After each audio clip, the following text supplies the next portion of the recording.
I'm very privileged to have with me in the studio Stanton Friedman. Stanton, thank you for being here. My pleasure. Nice to be where it's warm instead of back where I live. Stanton, I think I've told you this privately before, but I'll tell you while we're doing our show.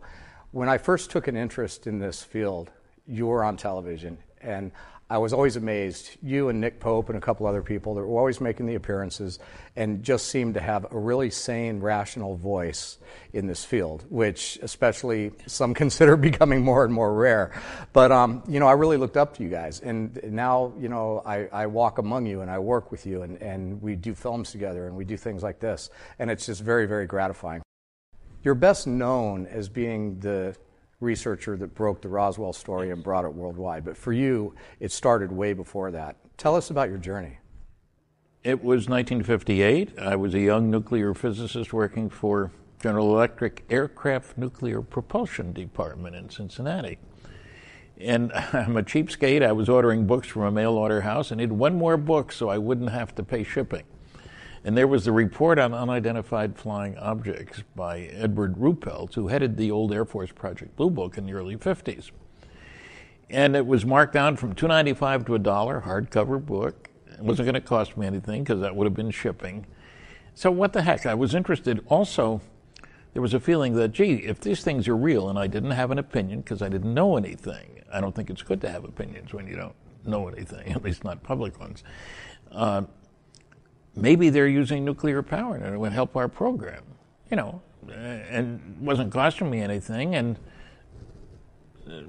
what could it hurt? $1, it wasn't costing me anything because the shipping would have been that. So I read the book. It turns out, in retrospect, it was a very lucky first book. It was a good introduction to the subject. Ruppelt was sensible. And it intrigued me, and I loaned the book to my neighbor. Charlie was an engineer 10 years older than I was. Had a lot of respect for him, and he was more impressed than I was, which impressed me. We each went our own way, and 10 years later, when he came to a lecture I gave in an electrical engineering group, first thing he said was, he and his wife were there, "We knew you when you didn't believe in flying saucers." That was gratifying. Anyway, I moved out to California, and my epiphany in the Bay Area came. I was at the University of California Library, and I'd read 10 more books by that time. And I suddenly found at the University of California Library, Berkeley, a copy of the biggest study ever done for the United States Air Force, Project Bluebook, Special Report number 14. And I was surprised because it hadn't been mentioned in any of the books that I had read. And it was chock full of data. I'm a data hound. 200 charts, tables, graphs, maps. I was in data heaven. But it also had the press release. This was issued in 1955. It had the press release in which the Secretary of the Air Force lied through his teeth. That bothered the heck out of me. I was working under security. Sometimes you have to tiptoe around, the reality and security and stuff like that. Well, let me just stop you there and ask you, what were you doing that you can talk about as a nuclear physicist back then? Well, then I was working at General Electric Aircraft Nuclear Propulsion Department. My field was radiation shielding. We had a big program. GE in 1958 spent $100 million.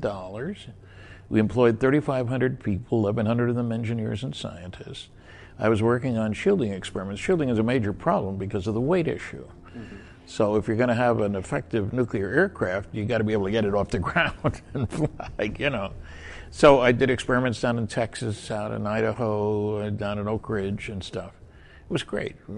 First job out of school, and I had a chance to take responsibility and working with exotic materials, gadolinium hydride and lithium hydride and other crazy stuff. So it was exciting. And I was working with sharp people, almost all older than I was, a lot of war veterans and stuff. This is in the 50s. So high tech, I found, was something that really interested me. And then after moving to California, where I was working on small reactors for space vehicle applications, nuclear reactors, I worked on a study of fusion propulsion for deep space travel. That was exciting. And always, I worked on more canceled programs than anybody I know. It wasn't my fault, but... Officially canceled or really canceled? Oh, really canceled. They really put them down. Well, that's the way the business went. And I saw the light. I mean, I thought I'd worked for the same company for all my life. My dad worked for the same company for 37 years.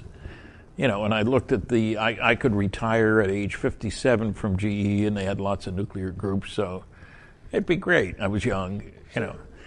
And I saw the handwriting on the wall, and 16 months after I left, the whole project was shut down.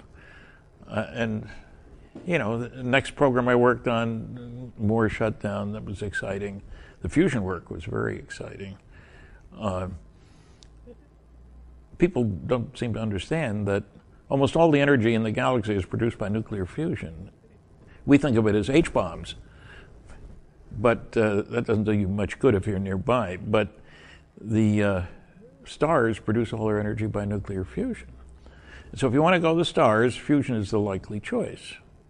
Just as the Navy has gone nuclear, people tend to forget.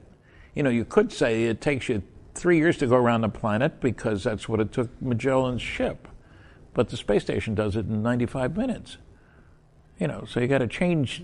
The rule is that technological progress comes from doing things differently in an unpredictable way. And fusion is the way to go. But before you get to fusion, you try fission. The Navy demonstrated that. I mean, we got nuclear submarines. In World War II, a submarine could stay under for a day because you need air for the diesel engines, you see. A nuclear submarine can go around the world underwater. Take periscope leave when you go by an island. That's what a Navy guy told me. That makes a big difference, you see. That 1956, I think, the first nuclear submarine. And now we have nuclear-powered aircraft carriers. These are real, that can operate for 18 years without refueling. That's not just a little better than going to the gas station for fuel, in other words. So I also worked on nuclear rocket engines, fission rocket engines. That's what they use in the submarine aircraft carrier, nuclear fission. Mm-hmm. And I worked on a system, nuclear rocket engine, that was about this big in diameter, cylindrical system with a nozzle. And kind of a remarkable beast because you put in liquid hydrogen, very cold hydrogen, and you kick it out at over 4,000 degrees. And there's no oxygen, so the molecular weight is down, so the velocity is up. And if you use this for an upper stage for a rocket, like to go to Mars, for example, not a launch vehicle, but upper stage, you can double or triple your payload to Mars.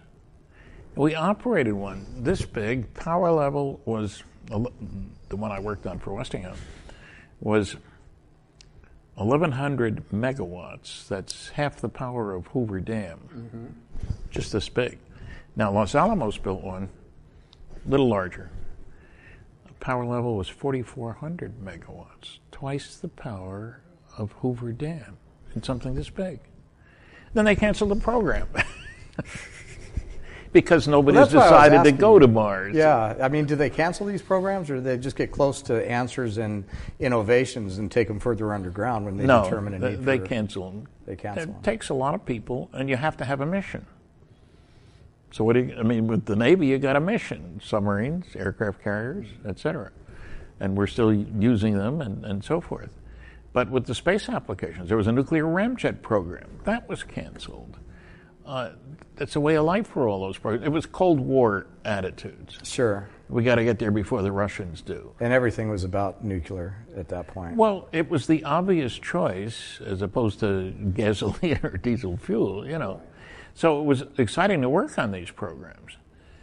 And I did a study, one-man operation, for the Foreign Technology Division of the Air Force, which is where Project Bluebook, the Air Force UFO study, was being conducted as well. And I love the title: Analysis and Evaluation of Fast and Intermediate Reactors for Space Vehicle Applications. One important word was left out: Soviet. I was evaluating because I knew what we were doing. Mm-hmm. Are the Russians working on nuclear power plants for space applications? Because it gives you a source of power for a long time, small weight, hey, that's the way to go. And so I put out 2 final reports. One was a listing of all their research in different areas of technology and physics and stuff. And the other was my conclusions. I don't even have a copy of the conclusion study. That one was classified. And I correctly predicted, I am free to say now, that the Russians would be putting nuclear power plants in space, which is interesting because the only time it got any noise was they had one. Their idea was to put up the nuclear power plant in space, small device to produce a lot of energy for a long time. And the idea was there was a rocket on board which would boost it into a higher orbit. And you don't need to worry about it. It's up there cooking away, so what? Well, the rocket didn't work one time, and Cosmos 954 came down in northern Canada. Well, a lot of radiation being released, and people worried about the caribou. It was in an area, Great Slave Lake, where there aren't many people. Right. None of the press coverage mentioned that this was like the 13th Soviet nuclear power plant in space. The United States had put up 1. And they wound up, the Russians put up over 30 of them. And so everybody's worried about the radiation. The important thing was that the Russians had capability in space from orbit that we didn't have for a laser beam weapon or particle beam weapon or sideband radar. Great to have all that power that you couldn't get from a solar plant. And solar doesn't work very well if you're in the shadow of the Earth and stuff because it intercepts the sun and so forth. So I was very pleased. I must have been the only person pleased in the country that the Russians wanted crashed because it says I was right. You know? Wow, so you actually predicted that they were going to do that, and it turned out later that they had. The United States actually bought one from them downstream a year or 2. Yeah, that must have been in friendlier times. Yeah, they needed the money. So you're an educated scientist with a logical mind, and you got a hold of the book, and it began to pique your curiosity. Yeah, and once I found out that the Secretary of the Air Force was lying, which bothered me, I'd talk about it at lunch and stuff with my colleagues, and switched jobs. I wound up in Indianapolis where Frank Edwards was. He had written a best-selling book, Flying Saucer Serious Business. Now tell us about exactly what the lie was and how you knew it was real. Secretary Donald Quarles, Secretary of the Air Force now. This wasn't some dink. Right. The press release was quoted as saying, on the basis of this study, we believe that no objects such as those properly described as flying saucers have overflown the United States. Even the unknown 3% could have been identified as conventional phenomena or illusions if more complete observational data had been available. Well, that seems to take care of the problem nicely. Well, I had to report, and I'm a data hound. What's he talking about? The unknowns were 21.5%. And they were completely separate from the sightings listed as insufficient information. So that was a lie. They did other things. They found the better the quality. All this work was done by scientists working for Battelle Memorial Institute. But it wasn't mentioned in the press release. Didn't say where the work was done. Didn't give the title of the report.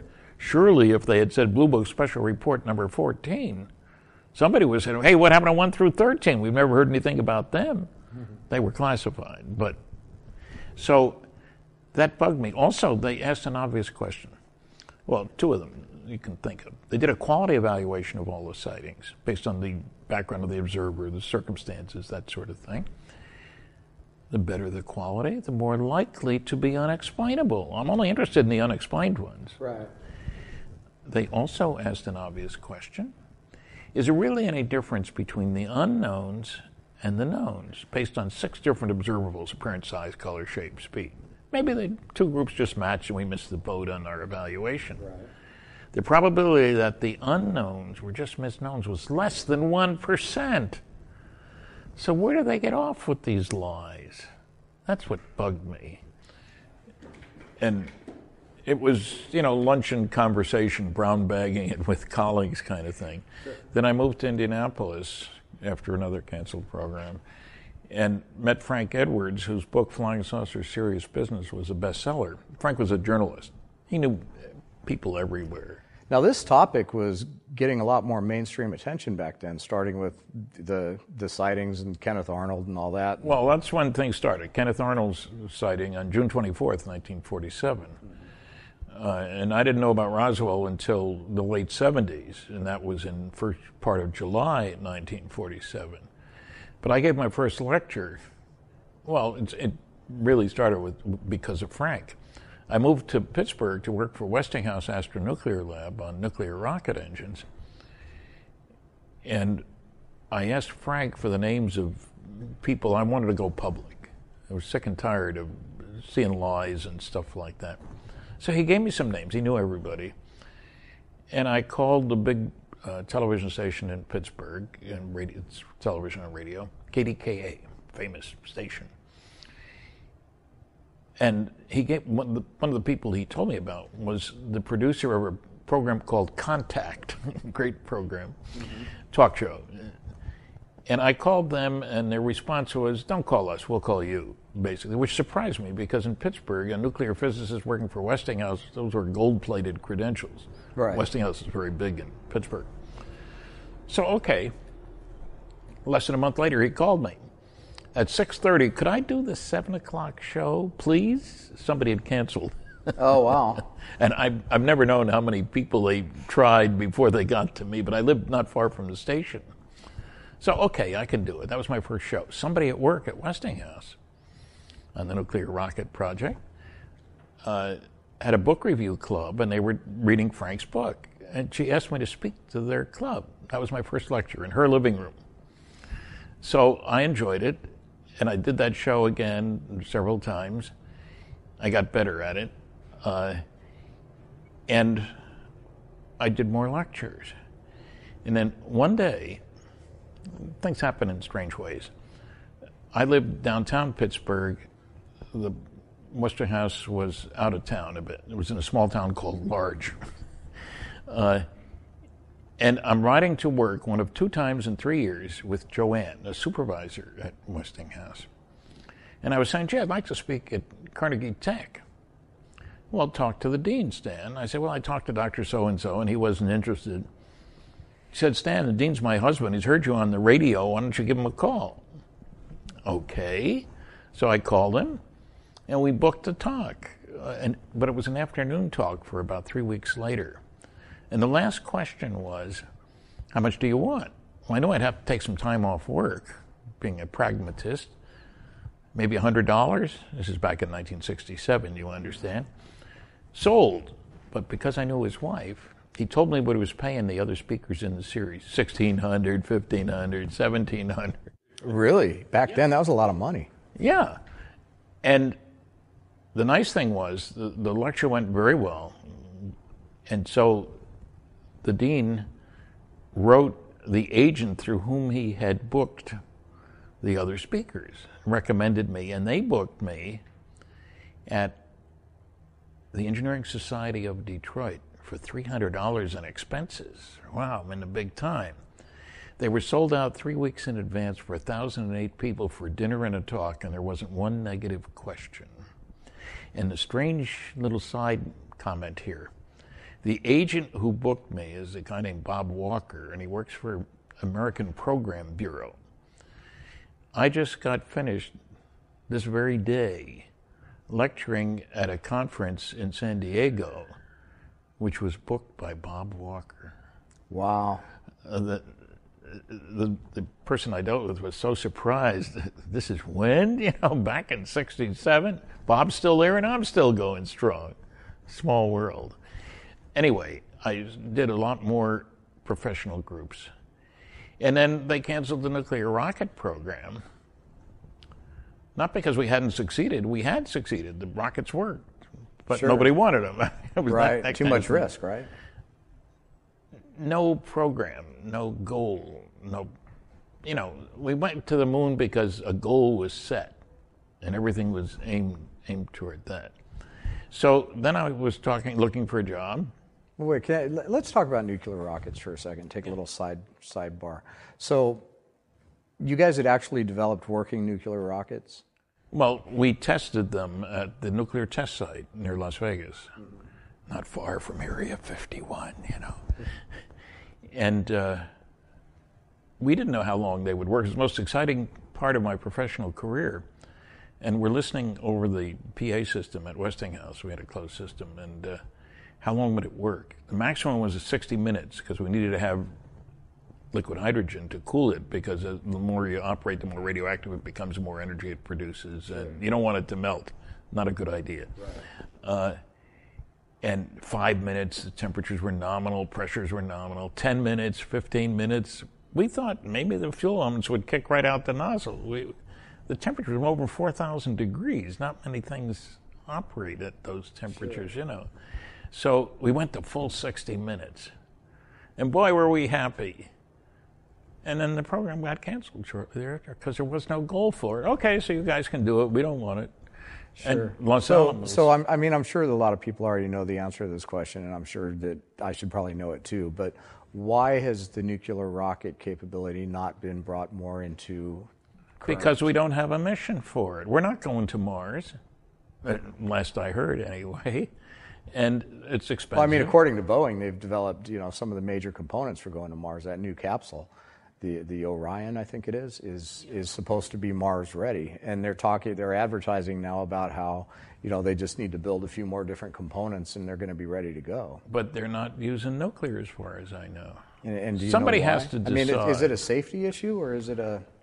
It takes guts. Admiral Rickover had guts. He led the Navy to even nuclear think about program. something like that, right? Yeah.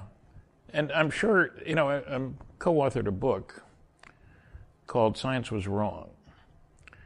14 chapters. My co-author and I each wrote 7. Each one stimulated by some very bright guy who said it's impossible, said some stupid things. And that, a great astronomer said that man would never fly in an airplane 2 months before the Wright brothers' first flight. Right. Another one in 1956, a year before, Sputnik said space travel is utter bilge. Nobody's ever going to pay for that. Next year, Sputnik went up. So there are these bright people who say things are impossible. They're always around. That's why when I mentioned Rickover, he was a dynamic, this is where we're going. If you don't want to go there, get off the train. And some people hated his guts. Right. But you have to persist. It takes leadership and knowledge and an ability to manipulate people to get them to get the darn job done. So I'm anxious to see how things go. Private industry is getting into the space thing. And I think that's when things will take off. That's why I'm so curious about the rocket situation, because SpaceX is like a block away from us right now. And the civilian movement towards getting more and more of the government contracts, and then of course the civilian and business incursion into space becoming more and more in the limelight. I've always been led to believe that there was some kind of a really fundamental reason why nuclear rocketry was never going to be an option. It should always be an option, but it takes guts let's do it. Look, the battleship guys didn't like Rickover building nuclear submarines or aircraft carriers. I mean, battleships, that's what we need. So it's a dynamics of personality, if you will. You need a pioneer, a gutsy pioneer. And one thing about Rickover, a little side comment, but he was Jewish. That meant he couldn't join the country clubs, all those other things, admirals. He was a rear admiral, not a full admiral. And so his decision was to be a darn good engineer.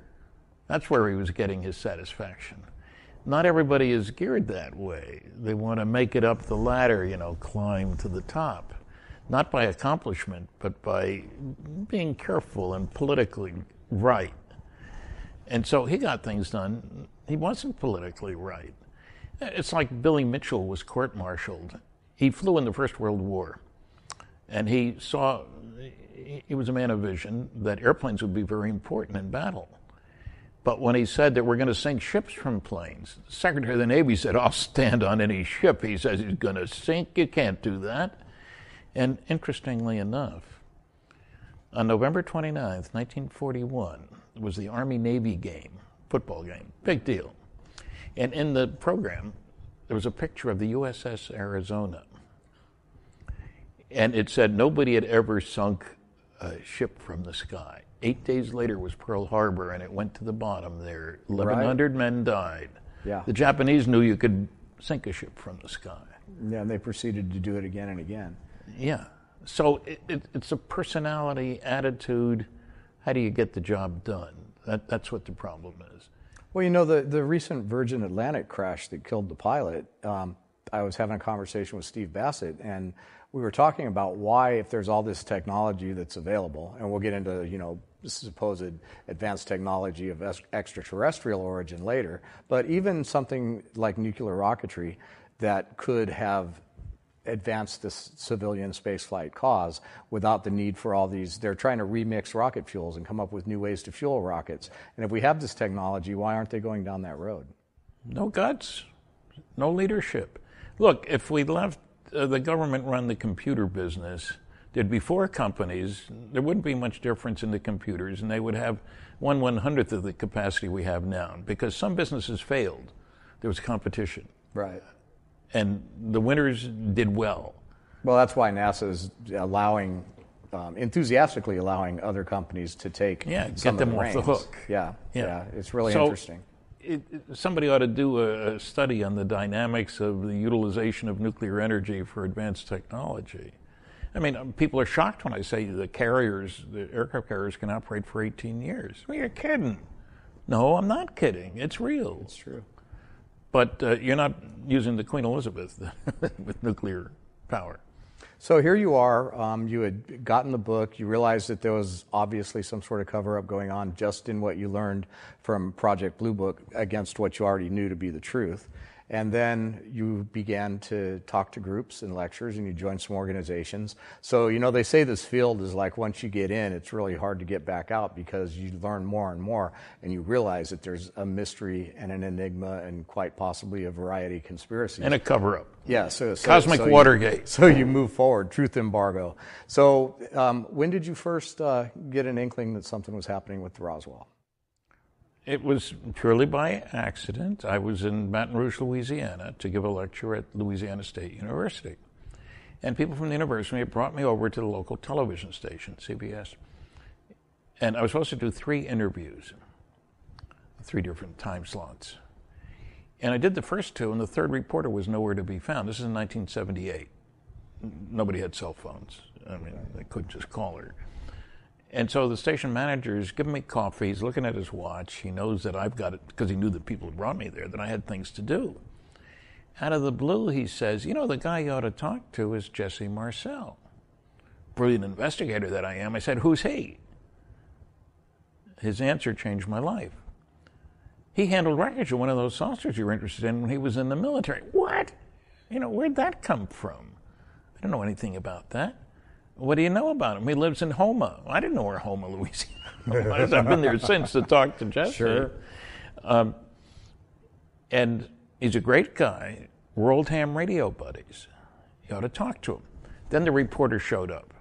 End of conversation. I go off to do all the things I had to do that day. And things went very well that night at the auditorium at the university. So the next day I was at the airport early, and I thought, you know, I ought to, because of the enthusiastic response, I ought to call, see if I can find this Jesse Marcel. Called information, you know, the old-fashioned way of doing things. Yeah, 411 and directory assistance. Yeah, there was no internet at that time, for those who think that that's how you do things, you know. And there was a number for Jesse, so I called him. I told him I'd been talking to Bill Allen. Oh, yeah, ham radio stuff. And I found out later, incidentally, Jesse had never really told him anything. He asked him once and just said, I can't talk about that.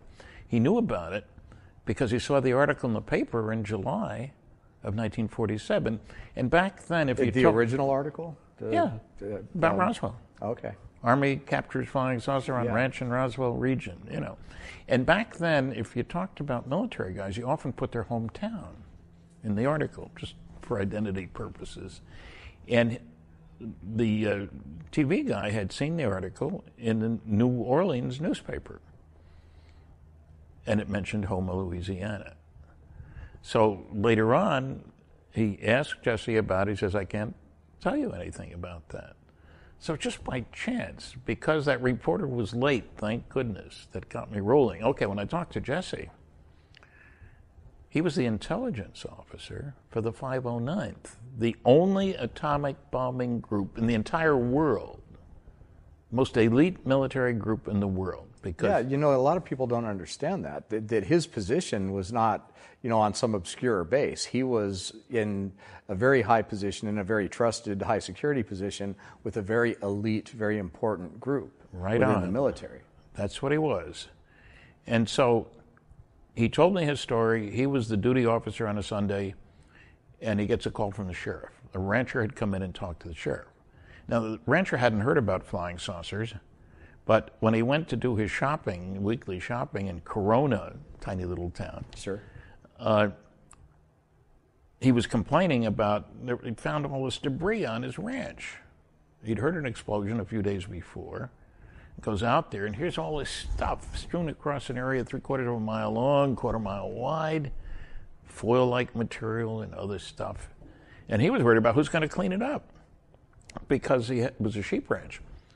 And sheep will eat almost anything, give them half a chance. And that's not good for them, right? You know. So that's what and also they wouldn't cross the debris field to get to the water. This is desert we're talking about. You know, water's important kind of thing. And so he's complaining to his buddies in Corona. And they had seen articles about flying saucers, because after Kenneth Arnold's sighting, which was only 2 weeks earlier, there were hundreds of sightings all over the country. And an article mentioned that there was a reward being offered for pieces of one. They said, you ought to go to the sheriff's office and collect a reward. He had brought some stuff into the Corona place. And so on that Sunday, he went to Roswell, the sheriff's office. And the sheriff, by prearrangement, called the base. Anything that could affect the base, the sheriff was supposed to let them know, whether it was a drunken airman or an accident or anything like that. Sure. They wanted good relations with the town. Roswell's a small town. A lot of people worked at the base.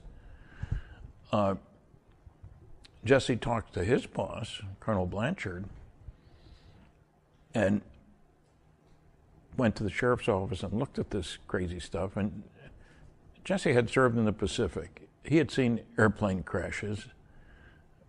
And, you know, normally there's a big hole in the ground. And you find standard wreckage. You find wires. You find vacuum tubes back then. Notes that say made in Oshkosh or, you know, tags and stuff like that. It was nothing conventional. He told me this in the first conversation. There wasn't anything conventional out there. And he figured it had to be an above-ground explosion because it covered such a large area and because there was no crater. When an airplane goes in, you make a big hole in the ground, you know. So he looks at the stuff. He talks to Colonel Blanchard. He says, take one of our counterintelligence corps guys with you. They were worried about who's spying. This is a nuclear weapons center, the only one. So when he first told you about the debris, did he describe it? Because, you know, they tried to pass it off, obviously, as Project Mogul, weather balloon, nothing but lightweight materials and foil. Yeah, he did describe it enough to say the Mogul explanation came forward later. Way later, yeah. But he told me the stuff was extremely lightweight, very strong. One of his guys had a piece of it, put it on a rock on one end in the ground, and hit it with a sledgehammer, couldn't dent it. It was peculiar, nothing conventional. And so was there mechanics and machinery that he talked about as well?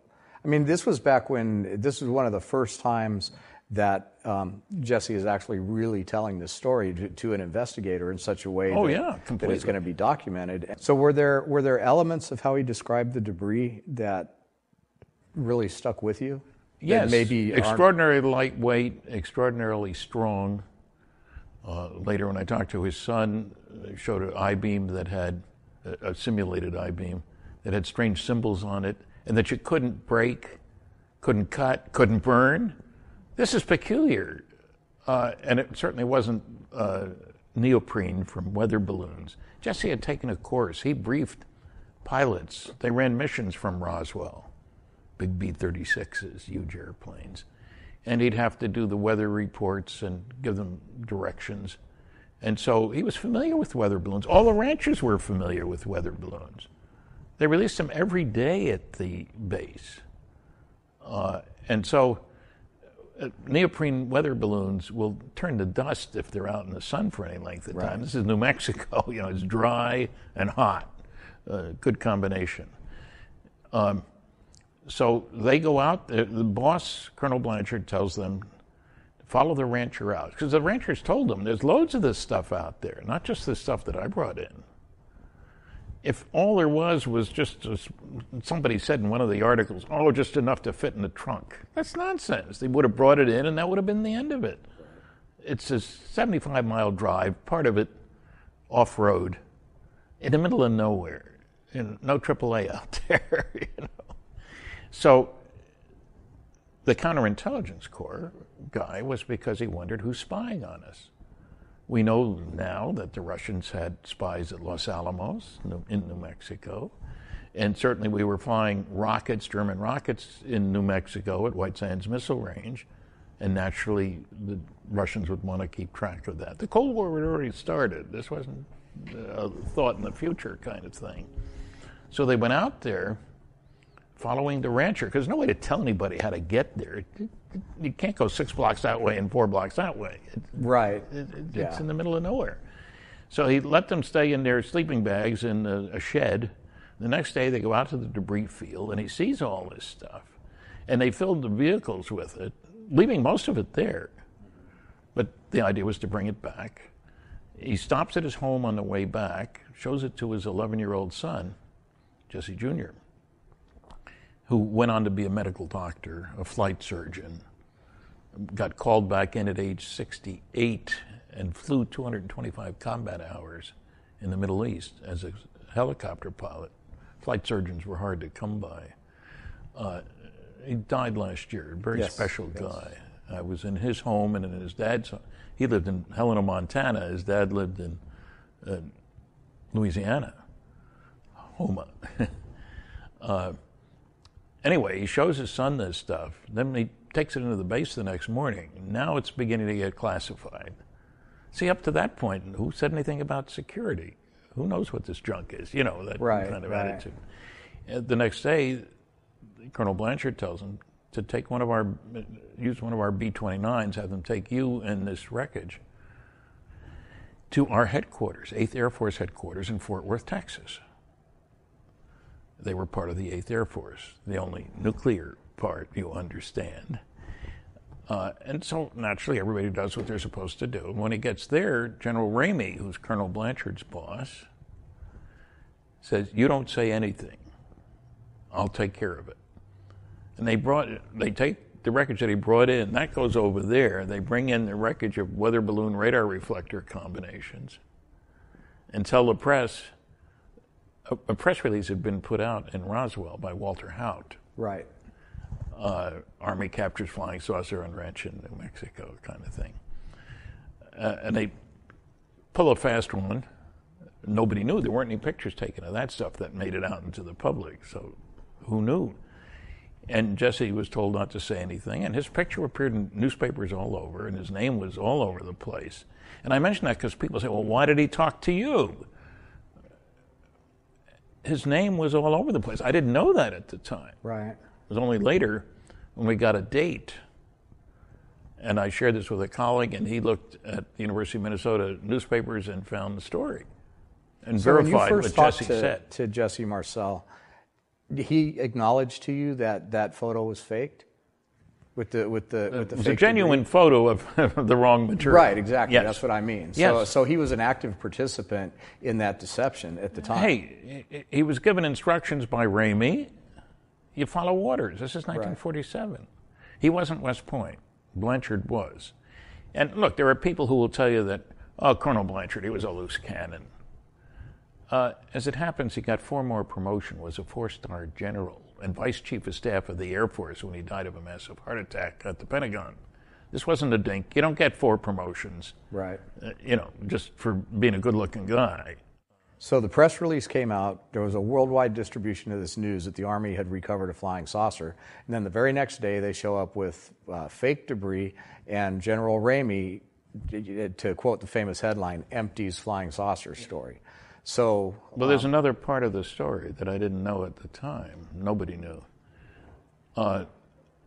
there are three people in those pictures: General Ramey, his adjutant, or whatever you want to call him, Colonel Thomas Jefferson Dubose, also West Point. Well, I found out. And I knew Ramey was dead. I knew Blanchard was dead. But maybe Dubose. Let's see if he's still alive. I called West Point. I figured he probably was West Point, because most of the people who weren't West Point, the officers, got out after the end of the war. That was in 45. So West Point told me that he was still alive and in Florida. He didn't give me an address, but with a name like Thomas Jefferson Dubose, I was able to find him, called him, arranged. My parents had retired in Florida, so I was going to Florida anyway. I stopped by to see him near Orlando, Winter Park. Friendly guy. And one of the things he told me, and he's actually on film, we filmed him for a DVD, Recollections of Roswell. More than 20 first-hand witnesses, all of whom are now dead, incidentally, so you can't redo those. And he tells me he took the call from Ramey's boss, General McMullen in Washington, acting head of the Strategic Air Command, really, giving him 3 orders. This didn't appear in the press at all at the time. 1, get the press off our back. I don't care how you do it. In other words, if you want to lie, go ahead. 2nd, send some of that wreckage up here today with one of your Colonel Couriers from Fort Worth to Washington. And 3, I don't want you ever to talk about this again, not even with your buddy Roger Ramey. That's an order. Do I need to put it in writing, Colonel? They knew each other, right? West Pointers and so forth. No, sir, don't need to put it in writing. When a 2-star general tells a colonel what to do, he does it. People say, why didn't he complain? This is 2 years after the war. You don't complain. You follow the chain of command. So it was nice to get that on record with Dubose before he died. I don't know how to reach him once they die, you know. That's a whole other field. Yes. So things went on. The story was ended by the press. You know, Ramey empties Roswell saucer, as you said. And I'm talking 30 years later, roughly. We started to look. Because I shared this information with Bill Moore, who went to the University of Minnesota, which had American newspapers. He had a story about an English actor, Huey Green, whom I talked to by phone, incidentally. It was in the Flying Saucer Review, an English publication. And he said he was driving from Los Angeles to Philadelphia when he heard on the radio about a crashed saucer in New Mexico. And he could pin down the date because it wasn't a trip you made very often. You can imagine what the roads were like in 1947.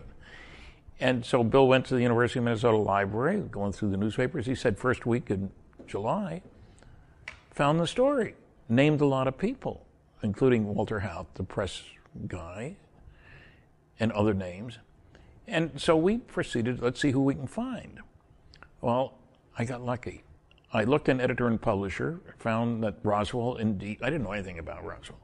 It's in the desert in New Mexico. Right. Indeed had a newspaper. I called the Roswell Daily Record. Tell the gal I'm looking for the editor from 1947. This is 1978. Long gone, what do you need? Well, I've got the story here that says the base public information officer. I didn't know the base had been closed for years now. Guy named Walter Howe taught, his name is spelled 4 different ways in those articles that I had. And before I could finish the sentence, she says, oh, his wife works here. What? You don't expect that. Walter's from Chicago. Wow. What the heck is he doing in Roswell in 1978? He likes the place, it turns out. So I found Walter, and he had a base yearbook, and he was a great help, one of the founders of the museum in Roswell and stuff. In remembering people. He knew Jesse, remembered the incident. And a point that needs to be made. There's one debunker who says, oh, an anonymous public information officer made up this unauthorized story and put out the press release. Sorry. Walter was a World War II bombardier. He was close to Colonel Blanchard. He flew more than 20 missions over Japan. And when they ran a series of tests of 2 more atomic bombs in 1946, Operation Crossroads in the Pacific, they wanted to find their effect on ships. which they didn't know. They had Hiroshima and Nagasaki. Right. Walter was chosen to drop the instrument package. You pick your best people to do that because you don't want to waste an atomic bomb, and we didn't have many, and not get measurements. That's the whole point, you know. So Walter was not anonymous. His name was in all the books, but the this quote investigator, this debunker, hadn't read any of the books. He made it up as he went along. That kind of thing gets me down. Give me the facts. That's what I want. That's evidence, data sort of thing. So we proceeded with Walter's help. We found 62 people within a year and a half from the base, for the yearbook helped. And first book came out in 1980. The Roswell Incident by Charles Berlitz and William L. Moore, and I was to get I got a percentage of the royalties because Bill and I did most of the work. By 1986, we had found 30 more people. And I convinced Unsolved Mysteries, a major television program, met with them, convinced them to do a segment, and they did. It was seen by 27 million people. This is before cable. Sure. So, you know, yeah, and because I was one of them. Because I had suggested it, they gave me access to some of the people who wrote in. Dozens of people said, "Oh, Uncle Joe told me that, Uncle Bill, Cousin John," etc. So we got access to more witnesses. And my book came out later than that, Crash at Corona. Right. They loved me in Corona because they used to have a sign at the 50th anniversary, "Forget about Roswell, it all happened here." Well, you know, anything to keep a bar going. Yeah, and so it took a lot of work. Remember, this was before the internet. Right. My phone bills and Bill's phone bills were running hundreds of dollars a month. But what do? You want to find people? And got lucky. I called information in New Mexico. I'm looking for anybody named Brazel. That was the rancher's name. Right, Mac Brazel. Yeah. And she says, "What city?" And I said, "I don't know, southeastern New Mexico, that's all." "Okay, I've got a William Brazel here in Carrizozo." "Is that in southeastern New Mexico?" "Yes." "Okay." Well, it turns out he'd gotten his phone just 2 weeks before that. Bill had tried unsuccessfully because he didn't have his phone yet. Right. So I found the rancher's son. He was alive. The rancher was dead, so I couldn't talk to him. And we worked at it. And it was challenging to find people and to check back with Walter if he remembers this guy or that guy. And it's kind of funny. When you ask somebody, wondering what you remember about what happened in 1947, you were at the base, Roswell Army Airfield. "Oh, yeah." "Do you remember anybody else who was there at the time?" "Well, no, you know, it's a long time ago." Well, you keep him in that time frame. And pretty soon he says, "Oh, did you talk to William Smith? He was there at the time. I remember him now." And you can get 4 or 5 names from a guy who first says, "I don't remember anyway." You know, 30 years, that's understandable. You know, who did you go to high school with 30 years later? It takes a while to regurgitate the memories. So we found all those people, and the books came out. And then, of course, there were some phony people, but at the 50th anniversary of Roswell, 1997, there were over 300 accredited newsmen there for the celebration. And they've been having festivals every year since. It's very popular. Now, you have to understand, Roswell isn't on the way to anywhere. It's 200 miles from Albuquerque, 200 miles from Amarillo, 200 miles from El Paso. If you're there, it's because you want to be there. Right. And the museum is there. And thousands of people come. And they have a parade and costume contests and lectures. I'll be giving 3 lectures, or 4, I don't know which this year. And several other respectable people there. And you sit at your vendor table, and people want to take their picture with you and stuff. But look, I've lectured in 18 countries. And everybody wants to, and 50 states and 10 provinces, everybody wants to know about Roswell. It's really become a very famous thing. And it seems quite appropriate that Roswell should benefit from this covered-up situation because New Mexico didn't vote for Lyndon Johnson in the 1964 election. So pretty soon, he closed the base for no good reason. He moved it to Texas, of all places. It's got a 13,000-foot runway there, which is huge if you go checking around. and great flying weather, no mountains close by. Great. Yeah, well, they're putting it to good use today. Well, yeah, they are, but it seems appropriate somehow that since the government stuck a knife in the back of the base, so to speak, that they benefit. The town, they're a major tourist attraction. Right. And like I said, it's on the way to any place. In Albuquerque, you go through east-west, people are always going through there. You can go to Roswell, you can see the hangar, you can go to the hangar, you can take go to the tour museum, out to the place. You can see my picture on the wall of the museum, Yeah. So they've won awards as a tourist attraction and stuff.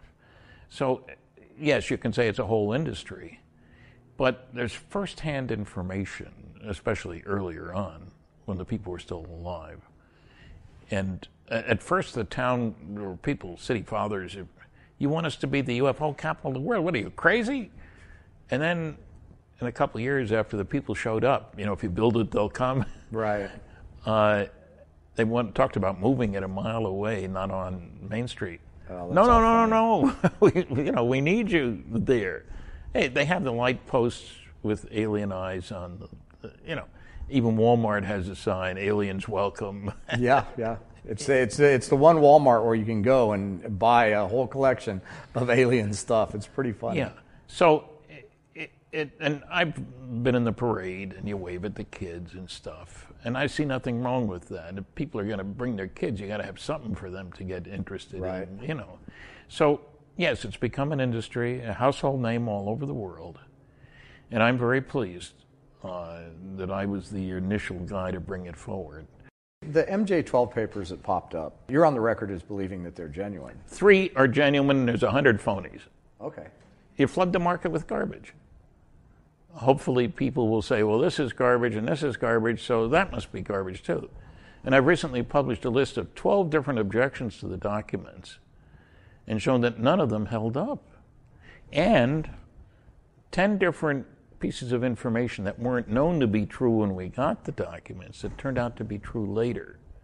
There's a special the memo from Truman to Secretary of Defense Forrestal mentions Forrestal and Vannevar Bush, who was the top scientist in technical stuff related to military things. The date of that is the one day in an 8-month period where Truman, Bush, and Forrestal met. How did a hoaxer know that? I asked the people at the Truman Library. Did anybody else ever ask you this question? No. That's typical. There are a whole bunch of these little tidbits. Little pieces of information that coincided and could not have happened any other way. Yeah. And the whole Menzel thing, everybody was shocked. I was shocked. I didn't like the guy when he was alive. I find a letter, he and Jack Kennedy knew each other because Kennedy was on the Board of Overseers at Harvard, picked astronomy as his area of interest. And he writes to Kennedy, and I found this in the Harvard archives.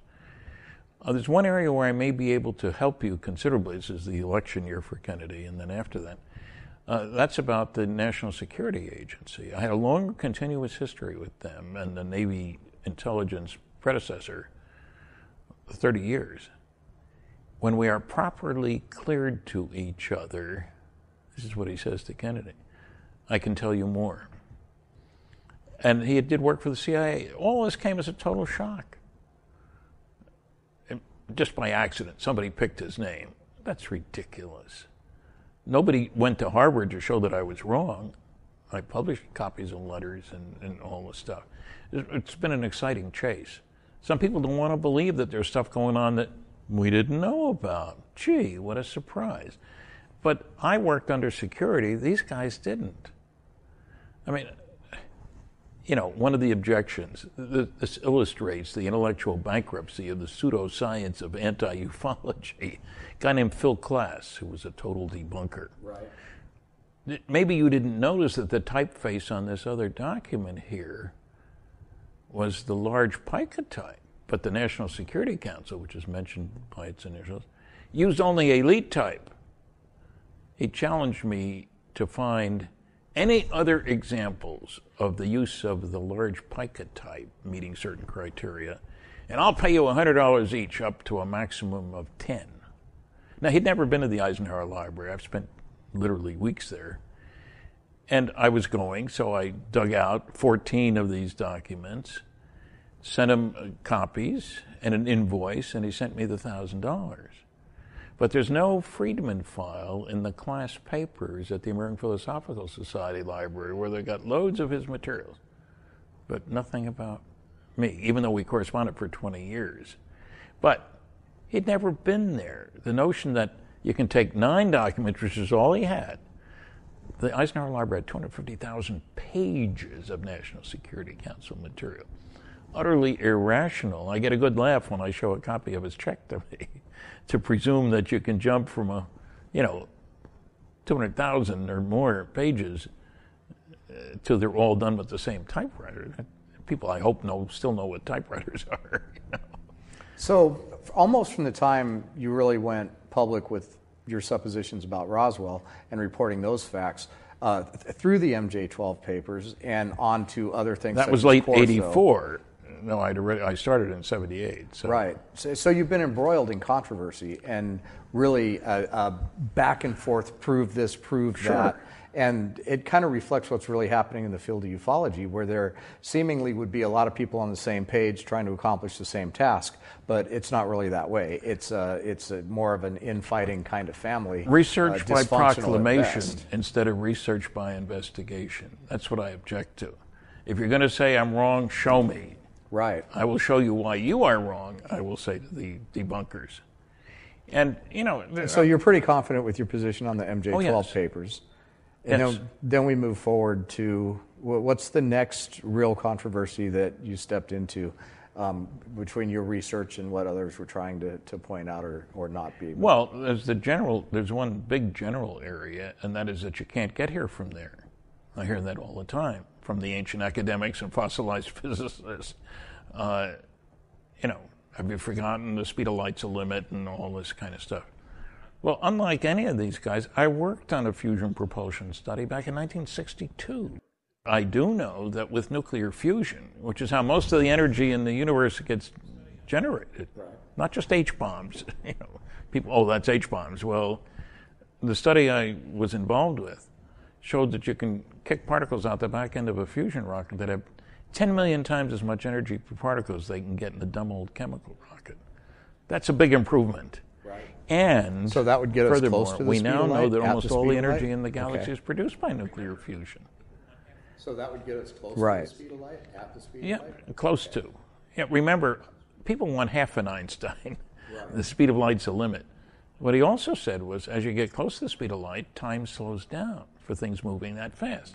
How much? Well, it depends on how close you get. The particles in that large Hadron Collider over in CERN in Switzerland there, they go at 99.9999% of the speed of light. So we know about that realm.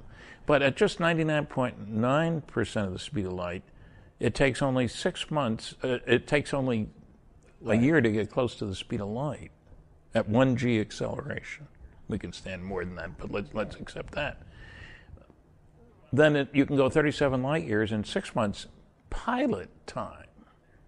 So even you go out and come back, marry your granddaughter's some of the best theories friend. about Time slowed down technology for that you, we but not may or may not there. be able to perfect, it is possible to traverse giant distances in space. Warp drive and wormholes and stuff like that. Giant distances in space. Well, yeah, think about how long does it take to go around the planet? Well, let's see now. Magellan was the pioneer. His ship took 3 years to go around the planet. That's a good distance, a good time, right? No, the space station does it in 95 minutes. Technological progress, this is my mantra, comes from doing things differently in an unpredictable way. The future is not an extrapolation of the past. A little pocket calculator is not a better slide rule. Many people don't know what slide rules are, but we engineers and scientists use them all the time back when I started work. And a laser isn't just a better light bulb. It produces light, but entirely different physics. And so you start looking around, and especially in the solid-state physics, all these little devices that get smaller and smaller and take less and less energy come from great improvements. You can fit more and more, it doubles about every 2 years. Moore's Law, the number of transistors on a chip.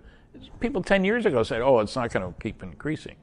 You got smart guys making money. I was just at a conference with people from 50 countries. looking into how do you make better chips and devices and all this sort of stuff. It's incredible the progress that's being made because there's so many people involved spending so much money. I mean, everywhere you go, physics is involved. You go into the restroom, you wave your hand at a little device and the towels come out. You put your hand near the faucet and the water comes out. We take it for granted. But everywhere you look, there is new technology being utilized. Now, the young people take it for granted. They don't know about slide rules. They don't care about slide rules. So we have the broke Roswell, entered into that controversy. So the next big controversy was the ability to traverse space-time and actually get here. So you had one side of that argument, other people had other sides. The impossibility or probability of being able to get here. And then what was the next big thing that came along? Governments can't keep secrets. How many times have people told me that? Dr. Tyson, the head of the Hayden Planetarium, said, look, the government can't keep secrets. That's demonstrated by the fact of how much we know about President Clinton's genitalia, as if that was a relevant thing, yeah. you know. Well, it seems to me they kept the stealth program secret. Well, a whole bunch of programs. President Eisenhower, for example, right after he came into office in 1953, election of 52, took office in January 53, he wanted to look at different means of containment of the Soviet Union. He thought there was too much emphasis on military. He was a man of peace, even though he was a general, you know. Right. And so he set up Operation Solarium, named after the place at the White House where the group met. He set up 3 task forces, each to look at a different mode of containment.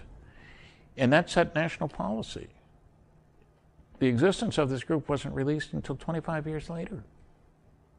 The Corona spy satellite, our first one, they had 12 failures in a row. This is in the late 50s. Number 13 worked. Got more data about Soviet military installations than all the U-2 flights that had preceded it. Did we brag about it? Not until 30 years later, by which time a lot of things have changed. The breaking of the German codes. There was a group of 12,000 people at Bletchley Park in England whose job it was to intercept, decode, translate, and then quietly distribute to a few important places without ever revealing that you'd broken the codes, because then they would have changed them and we'd have been in deep trouble. 12,000 people. It was 25 years after the war ended before the public was told that we'd broken the codes. That's keeping a secret. The stealth aircraft, 10 years, $10 billion, kept secret. So the idea the government can keep secrets, people will come out and say, well, there's just no way, and they point to a lot of different things. But you're able to point to a lot of circumstances where secrets have been successfully kept for significant periods of time. Yes, 25, 30 years, what the heck. And by that time, your technology has changed, of course. So after the debate about governments being able to keep a secret, what was the next stage and phase that strikes you as a milestone? Well, I've given over 700 lectures, and people accept data. I present the data from Bluebook Special Report 14, from 5 large-scale scientific studies, etc. But what they really want to know are the answers to the why questions. You show them the data, that's easy to accept. I'm not creating it. Somebody else did. But the why questions. Why would aliens come here? Why wouldn't the government tell us what it knows? And the usual response when I give my answers, oh, I hadn't thought of it that way. Look, I'm on the stage. I've answered, I think, 60,000 questions over the years. It's not surprising that I will have thought about these things because people are going to ask them. And let me give you a couple of examples. Why would aliens come here? Well, in one of my books, I've got 20 reasons for coming here. Maybe it's to quarantine us. We're a threat to the neighborhood. We've exploded 2,000 nuclear weapons. In World War II, we killed 50 million people. We destroyed 1,700 cities. We're not nice guys. Why don't they land and talk to the president? Come on, that's ridiculous. Every Air Force on the planet would love to grab itself a flying saucer to try to duplicate it, for military application. The budget on the planet is military budget is $1 trillion this year. Look how many kids died yesterday of preventable disease or starvation. So we're nasty guys. So that's one reason. Another is, this will sound strange, but the Earth happens to be the densest planet in the solar system. A cubic foot of Earth weighs more than a cubic foot of any of the other planets. And you say, so what? I mean, Saturn, incidentally, this guy, if you had a big enough bucket of water, you could float Saturn. That's how low density it is. Now, being the densest means there's more heavy metals here. And heavy metals are rare in the universe. Things like that nobody's ever heard of, osmium, rhenium, stuff like that. Osmium is twice as dense as lead, for example. And they have very special properties. So for all I know, they've been mining the good stuff here. I ask people, what do you think uranium was used for 100 years ago? They don't know. Well, it was used primarily as a coloring agent, yellow coloring agent, for tableware. That's illegal now. Right. But that's not the same as making weapons from it. Right. Or counterweights for airplane wings. Uranium is very dense, one of these crazy metals. Another possibility, graduate students doing their thesis work on the development of a primitive society. And maybe this was a penal colony. They dumped all the bad boys and girls here, and that's why we're so nasty to each other. The Australians are very happy about their convict ancestors, So you can, why do people travel? I do a lot of airplane travel, and the people aren't at the terminals all for the same reason. There are all kinds of different reasons. Right. Quarantining us, I think, would be an important one. Because if I were an alien, I wouldn't want us out there. We're nasty. It's interesting. I have this discussion with a lot of people about why we're not going to have disclosure, formal disclosure, and why perhaps any extraterrestrial presence is going to be reluctant to officially reveal itself. And my personal opinion about it is that, humanity as a whole has a long way to go. And we have these little pockets of our civilization where, it's like the people in LA going to the yoga class and meditating and thinking about what an enlightened species we're becoming. But while we still have ISIS and we still have children in Africa killing their parents and their families, while we still have these extremely dysfunctional facets of our society, we are not going to be ready as a species to be allowed into a broader galactic family. And so, quarantine, and it certainly makes a lot of sense to keep us quarantined so we either graduate or destroy ourselves. Yeah. And so I think that, that's probably one of the biggest reasons why they're not revealing themselves, and probably one of the biggest reasons. Well, they know they're here. After you've been tracked on radar 5,000 times, you know that the guys down there know you're there. Now, where do you stand on the whole ancient alien theory that humanity was actually genetically engineered by extraterrestrials for whatever purpose?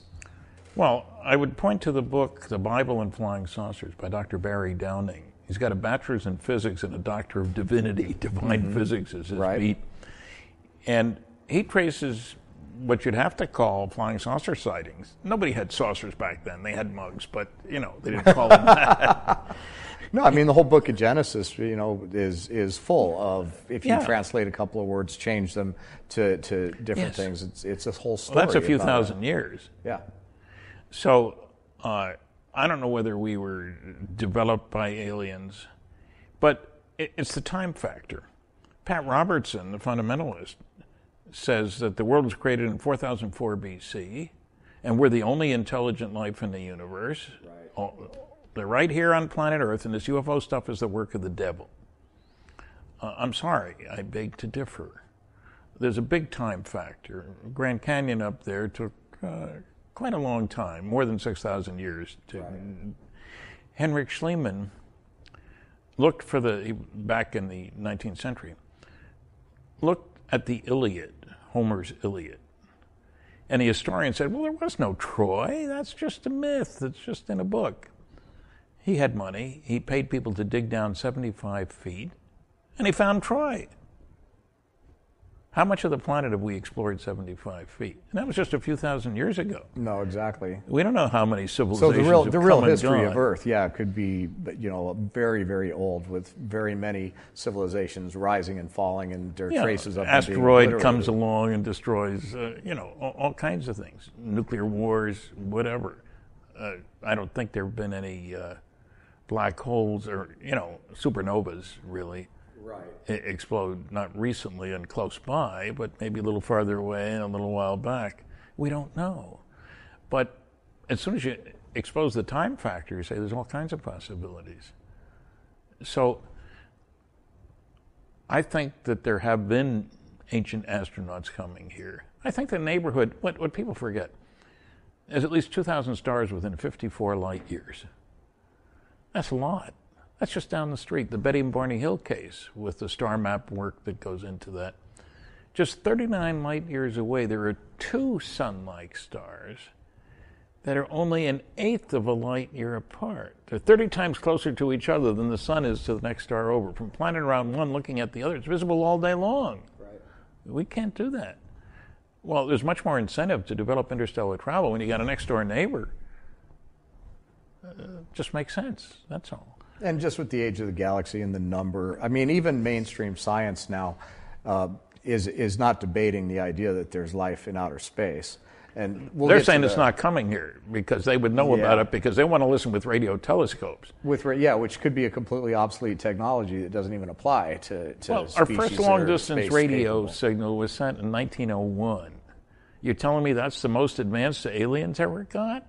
That they're stuck at our level of technology? That's ridiculous. So I think we need to get off our egos. And what's going on is beyond what we've been able to do. That doesn't mean it's beyond what lots of theys probably, have been able to do. And I think there is a galactic federation. And one of the things that strikes me is the fact that a number of missiles with nuclear weapons on their nose have gone down when the UFO was close by.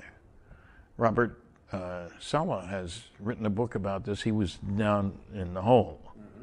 Yeah. And 10 missiles went down one after the other. That's impossible, but it happened. And so somebody's paying attention. Yeah, there's a huge body of evidence, and a lot of people have gone public regarding nuclear tampering. At the Citizen Hearing on Disclosure, there was a whole segment devoted to it. Yeah, I was there. Not at the missile sites, but at the hearing. At the hearing, sure. So somebody's paying attention. It happened in the Soviet Union. It went the reverse way. Suddenly, a bunch of missiles went online, ready to go, and they had to be shut down by the officer who was there, just the reverse kind of thing. So I would expect them to be concerned. Not because they're nice guys, but because there are certain rules of behavior. We're primitive, and we act nastily whenever we can. And, I worry about what's the world going to be like when my 8-year-old great-grandson grows up, and I look at what goes on in the world today. It's not a pretty picture. Now, there are people that would say that if you look at the per capita level of violence in our modern world versus how people lived in the Middle Ages and going further and further back, that there's a good, strong body of evidence that humanity as a whole is evolving to a more kind, gentle, and less warlike species. What do you say to that? I would say what they're evolving to is the use of technology to kill more people more effectively. But do you think that's actually happening? Certainly we have this technology to do those kind of things, but do you see us actually doing it? We have nukes, but we're not using them. We have 2,000 have been exploded on this planet, besides the 2 on people. Yeah. And any of these places? But the fact that even in these most extreme states, there's still some level of restraint. The crazy man has not pushed the button yet. And even though we have the capability of destroying ourselves way more than we've ever had in the past, it seems to be that maybe we won't. The problem to me is that we keep forgetting how much the population has grown, how much we're utilizing the resources of the planet, and how much pressure there is for the have-nots to get what the haves have. And there's more of that pressure all the time. The population hasn't gone down. we're multiplying quite rapidly on this planet, and the planet's resources are being tampered with, so to speak. And whether it's global warming or anything else you want to talk about, we're getting closer to trouble rather than to, isn't it great? Bliss is not on the horizon, as far as I can tell. So I think that we need to stand back. And one of the reasons, one of the other why questions is, why doesn't the government tell us what it knows? And I think there are at least 5 reasons. First, you want to figure out how the darn things work. I'm not saying fear of panic, the Orson Welles routine. Every Air Force on the planet would love to grab a flying saucer, to build one like it, and so forth. Rule number 1 for security: you can't tell your friends without telling your enemies. In other words, we have wreckage, you send it to the right classified places to try to figure out what's going on. But you don't tell the public that. You can't. You can't tell your friends without telling your enemies. Second problem: what if the other guy figures out how they work before you do? How do you defend against them? You don't want them to know, you know, they know. Weapon, counter-weapon, counter-weapon. We've been playing these games as spears and shields, There's a third problem, hypothesis. Suppose 2 highly trusted individuals on the planet were to come forth and say that indeed the planet's being visited by aliens. Let's say the Queen and the Pope. A sort of odd couple, but sure, widely be as good as respected. any. What would happen? Church attendance would go up, mental hospital admissions would go up, the stock market would go down because uncertainties over. So just major social disruption all the way around. Yes. Right. But one of the biggest parts of that nobody wants to talk about. That is, I believe the younger generation would push for a new view of ourselves, instead of as Americans, Canadians, Greeks, Peruvians, Chinese, whatever, as Earthlings. I mean, it's obvious from many alien people, we are all Earthlings. Right. Do you know of any government on this planet that wants its citizens to owe their allegiance to the planet instead of that individual government? Nationalism is the only game in town that I've been able to find. Well, I mean, anybody who follows conspiracy theory even remotely knows that there's a globalist agenda to bring about a one world government. Well, that's a popular notion. But I'm saying, considering the new technology and the needs of the planet and the environment, we need to start thinking of ourselves as Earthlings. But we don't know how to convert from where we are. How do you get there? Who's going to say, well, I'm ready? Who speaks for the planet? I think there's a lot of people that are working on that. And, as much as I am going to get dogged for saying it, I think that the whole idea of global standards, global human rights, global administration is not a bad idea. It's how a planet should be run. So the people that think that the new world order and the government coming and turning this into a one world government, or at least a one world family, is such a bad thing. If it was done right, it's really the logical progression of human governance and something that we need to accomplish here on the planet in order to move forward. And so it's not a big, bad, dark concept. It's something people that in makes power sense. don't want to give up power. So, here's something that I like to talk about, and that is the spiritual implications of all of this. Do you believe in life after death? Yes, I do. And I think it would be astonishing to me if the advanced civilizations out there don't know a lot more about these, quote, paranormal phenomena. One of them being reincarnation. Look, I've listened to a tape of a gal under hypnosis reliving being taken through a wall. And the total astonishment in her voice, how did that happen? Kind of thing. There was a wall and she went right on through it. Telepathy. They seem to communicate telepathically. Now, we like to poo-poo that. We quote scientists. Right. And in the book, Science Was Wrong, my writing partner, Kathleen Marden, has a whole chapter on all the published in scientific journals studies that show that this stuff goes on, controls and everything, but where the scientists don't want to admit it. That's a field that I'm doing a lot of work in right now. I call it the quantum paranormal. And the reason I say that is because, I look forward to the day when science can explain with a formula the existence of intelligence design, or that when neuroscientists actually acknowledge that consciousness survives the brain. So near-death experiences. Near-death experiences, which seem to be, a lot of people trying to debunk that, but there's a lot of studies out there that are really starting to make sense. I don't know how to do it. Can't be. That's right, the exactly. attitude. So as a scientist, you see the door opening to newer theories in Sure. quantum mechanics, helping to explain what was traditionally thought of impossible phenomena? That's been the history of mankind in the last 100 years. We begin to accept things which we thought were impossible. Like I say, in our book, we have a whole bunch of things that the big shot said couldn't possibly be, but that turned out to have been, we take for granted now. And so I'm an optimist on that account. I mean, I'm an old guy, but I remember how much things have changed. And remember, technological progress comes from doing things differently in an unpredictable way. And anybody who wants to deny that is doomed to be wrong, because that's the whole history of the planet. That's the whole history, yeah. Yeah. And so, yeah, I think we're going to be finding new things.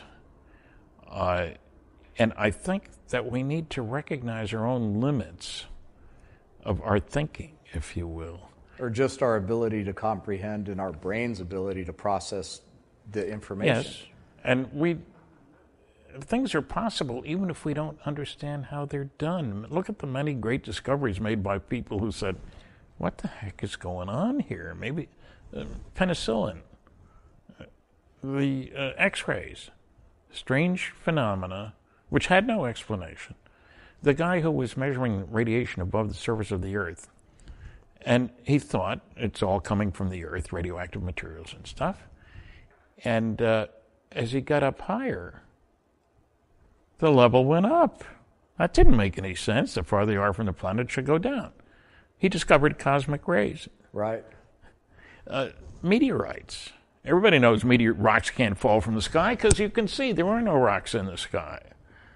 Well, further work when people finally saw them come down and grabbed them and found out they were different, et cetera, et cetera. All kinds of bad assumptions have been made because of our unwillingness to say, I don't know, but that doesn't mean it's not real. Let's check. Let's do some experiments. Let's do some measurements.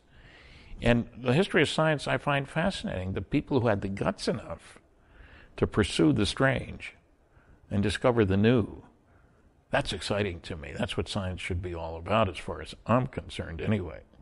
So, I'm not saying I'm going to make any great discoveries. I'm a little old for that. But I have to respect the fact that it's happened over and over and over again. In medicine, in physics, in chemistry, all kinds of new phenomena that were there all the time. Look, we didn't discover the neutron until 1932. That doesn't mean there weren't neutrons here before that. It means we didn't know about them. But Stanton, what you have done is something that very few people in the scientific community ever find the courage to do. And that is that you've taken a stand on something that you intuitively and through your research know to be correct, even though it could be scientifically argued at this point based on the current evidence. And as a person with the scientific background, you bring a level of credibility to this field that very few other people have ever managed to achieve. Well, I appreciate your saying that. And this is an amazing legacy that you bring to this, because there's going to come a time when people are saying, well, Stanton Friedman was right, and Stanton Friedman had the nerve to do this and the nerve to say this. I hope so. And it's going to prove to be I'm more excited valuable about information that as time progresses.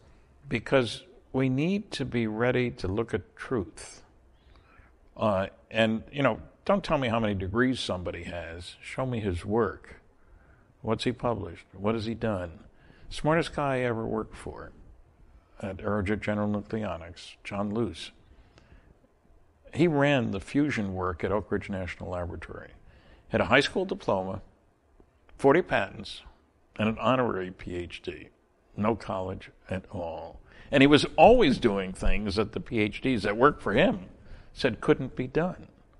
So I respect that. I enjoyed working with John, and he knew people too, which was a good thing, good guy to work for.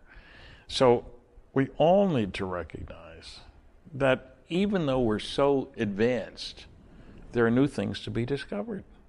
Sorry, that's the way it is. We haven't come to an end yet. I've been a fan of the unified field theory debate, and I just recently had Nassim Haramein in, who says that he has discovered the missing pieces of the unified field. And I'm always saying that I don't really think they're going to be able to come up with one that works, because there's too many variables when you get down to a quantum level that allows reality to basically cheat the system in order to work. So you can't come up with a solid mathematical formula when there's variables that allow for, no matter what the solid mathematical formula is, we get to a certain point, we can do what we want. We have quantum photosynthesis that shows us that something's going on, that where photons can travel in all these different directions at the same time. And we have like quantum that. entanglement that shows us that things can traverse faster than the speed of light. So how do you think that the progression of these theories is going to affect our evolution as a species? I think more young people will be making more discoveries of new ways to dig into reality, that we have not made all the discoveries there are to be made. And I think when I talk about nuclear fusion, for example, I know about nuclear fusion. I know the stars are fusioning. Right. But there are other techniques that I can think of that may be even better. But I don't know how to do anything about them now, and it's good enough for the moment. So progress comes from doing things differently, and we need to recognize that and not pump down on those who come up with new ideas. So many of the ancient academics and fossilized physicists are afraid to even think about new stuff because, gee, somebody's going to say that I'm interested in crazy stuff. Right. A lot of good stuff that was thought to be crazy. Now, is that changing in science, though? It seems as though the doorway to acceptance of pursuing these esoteric concepts is a lot more accepted than it used to be. I mean, you're not going to lose your reputation as a scientist for asking certain questions as much as you might have been in the past. I think there has been a change, but I think there is growing recognition that there's an awful lot of good stuff going on outside of academia. The academic community thinks all research gets done in academia. The reality is a lot of it doesn't get done there, and many great discoveries, especially with technological implications, are done outside academia. Especially with more and more groups being able to interact via the web. You know, Yes. the Millennium Project has 50 global nodes, all collectively studying world challenges. And so it just shows that you don't need that structure of academia to put together a structure of discovery. Well, that's right. I was just at a conference in San Diego, an international electronics conference. There were people from 50 countries there, all kinds of new and fancy equipment there. And they're talking to each other, sharing information, and they're moving forward. And they're willing to forget their petty differences. Supposed enemies talk to each other because they're interested in the challenge. And, you know, you can say it's the profit motive. I'm not a psychologist. I won't get into that. But I do know that there's a lot going on, like I say, outside of academia, and where the job is not publish or perish. It's get the job done. So, Stanton, well after the release of your work going public, an ex-military official named Philip Corso published The Day After Roswell. And I understand that you take exception to the information in that book and literally the whole story. Yes, I do. I've met him. I was there in Roswell when the book was released. And I believe in checking on claims. For example, one of the claims in there is that he was a member of Ike's National Security Council. Well, having been at the Eisenhower Library, I called them and asked about what they have on him and so forth. And two important things. He never attended a meeting and he was never a member of the National Security Council. And I sent their results to the lawyer to whom he had made this sworn statement, who showed it to him and said, "Don't you think we ought to take that out?" No, he didn't care. You know that Strom Thurmond, who supposedly wrote the foreword for his book, Pulled it out. Yeah, he pulled it out because he thought it was for a different book. It was people in his office found, you know, it doesn't compute kind of thing. We did a radio appearance. I was in one place, he was in another, and the host was someplace else.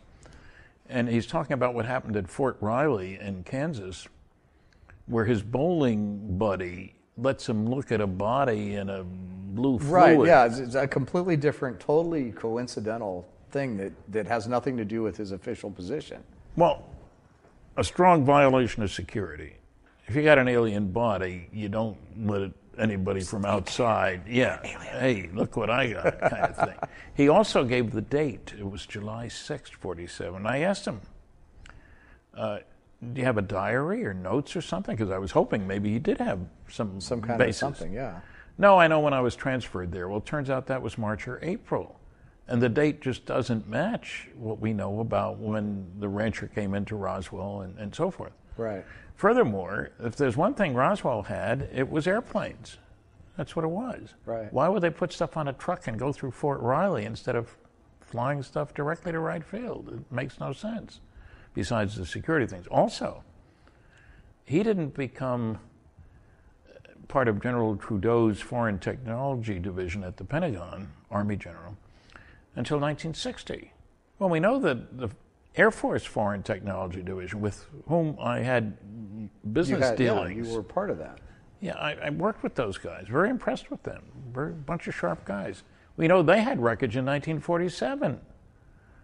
You mean to tell me somebody waited until 1960? Well, a couple of things that he took credit for.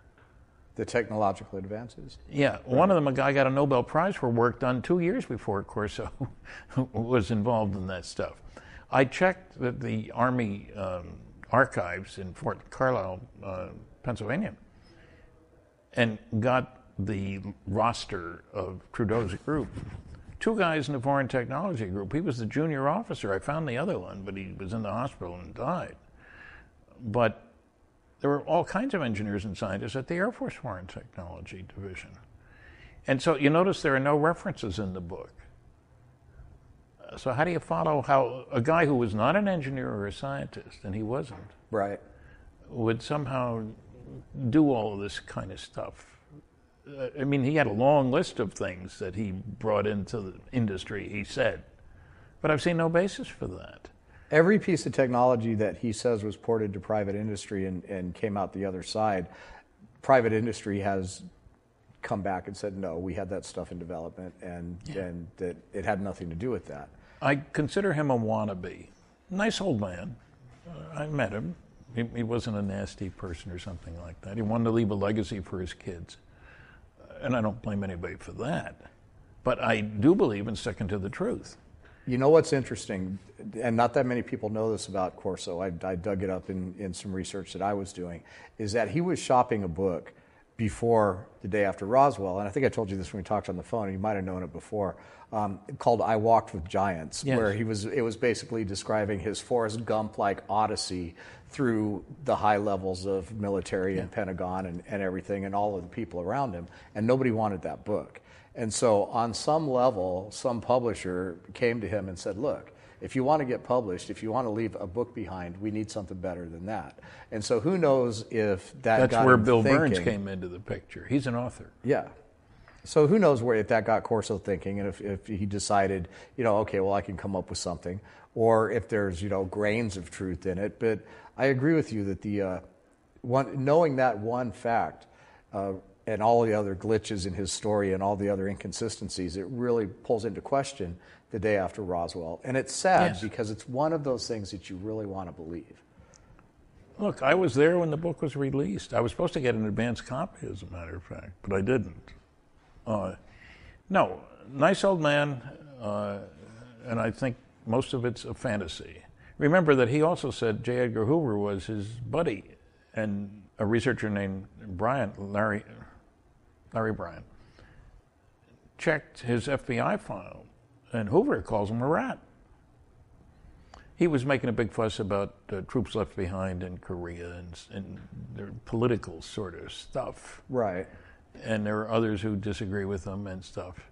So I'm just not impressed that he had a contribution to make.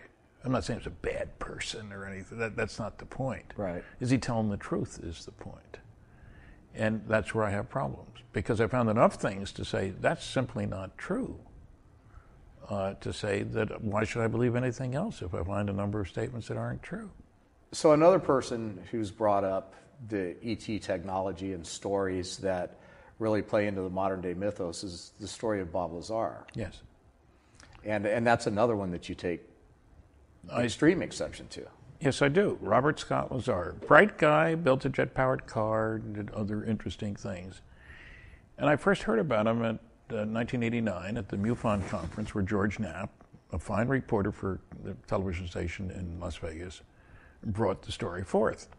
And because he was being called a nuclear physicist with master's degree in physics from MIT and another master in electronics from Caltech, two of the top universities in the country. And these were his claims, right? Yes. Yeah. And that was one of the reasons people were believing him. But I got asked about him because they know I'm a nuclear physicist. I've been talking about that for a long time. And so I decided I better check before I stand behind it.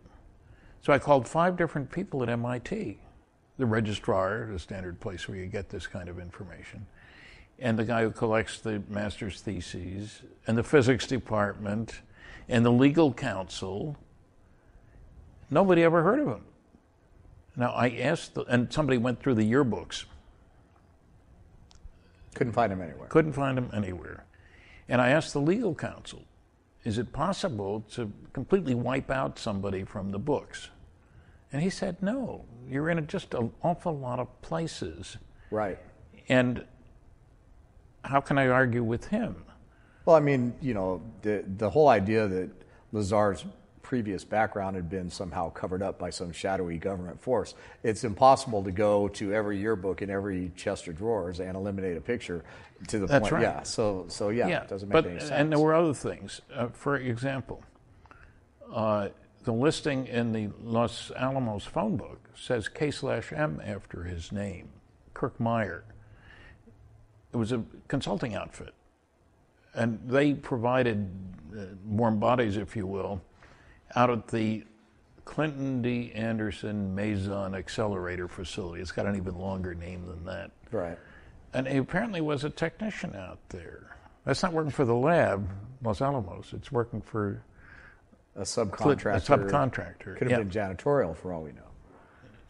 Everybody out there has to have a clearance. Right. I've been there on business, you know. If you sweep the floor, you got to have a clearance because you might see something or, you know.